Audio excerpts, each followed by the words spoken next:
तो अब हम लोग देखते हैं कि फोर्स की हिस्ट्री क्या है। जब आप फोर्स के बारे में बात करते हैं, जब आप फोर्स का इतिहास पढ़ते हैं, जब आप हिस्ट्री पढ़ते हैं, तो जैसा कि मैं बता रहा था कि मोशन या फोर्स आज से नहीं है, ये जब से पृथ्वी बनी है या इंसान आए हैं पिक्चर में तब से।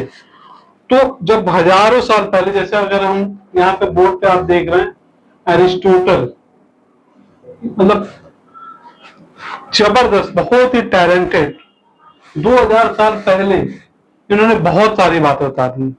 अब इन्होंने एरिस्टोटल पॉलिसी हम बात करेंगे कि ये मतलब ये थ्योरी जो उन्होंने दी, अभी ये उसका मतलब नहीं है। और पास्ट में अगर हम बात करें 2-2.5 साल पहले, तो इसकी मतलब था। तो ये थ्योरी जो है वो धीरे धीरे चेंज होती रही, लोगों ने डेवलपमेंट हम कह सकते हैं, ये नहीं बोलेंगे कि ये थ्योरी खराब थी या अच्छी थी। उस वक्त के हिसाब से जो नॉलेज था उन्होंने अपनी चीज बताई, फिर उसमें डेवलपमेंट होते गए, डेवलपमेंट होते गए। और ऐसा नहीं कि अभी सारी चीजें फाइनल होगी, आगे और भी साइंटिस्ट आएंगे, और भी थ्योरीज आएंगी, और इसमें भी डेवलपमेंट होते रहेंगे, क्योंकि जो ह्यूमन का माइंड है वो हमेशा विकसित हो रहा है। तो जैसे जैसे विकसित होता जाएगा और चीजें बदलती जाएंगी। चीजें हैं लेकिन वो अभी समझ नहीं आ रही। तो इन्होंने एरिस्टोटल पॉलिसी में आप देखेंगे, an external force is required to keep uniform motion.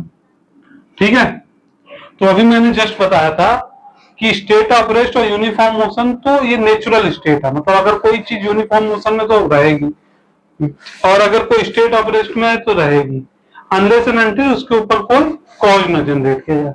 वो कॉज क्या है? वो कॉज है फोर्स। अभी हम लोग आगे पढ़ेंगे।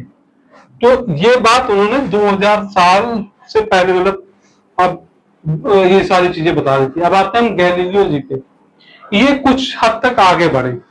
इन्होंने क्या बोला कि develop the idea of force as a cause for motion. Develop the idea of force, बहुत बड़ी बात है। इन्होंने क्या किया? Develop the idea of force. Idea of force, idea of force इन्होंने बनाया कि कोई भी मोशन के लिए जिसमें कि चेंजेज हो रहा है, तो ये फोर्स जो है वो कॉज है, जो भी हम बात कर रहे थे। तो develop the idea of the force as a cause for motion and determined that the natural state of an object is rest और यूनिफॉर्म। देखो, नेचुरल स्टेट है रेस्ट और मोशन, यूनिफॉर्म मोशन।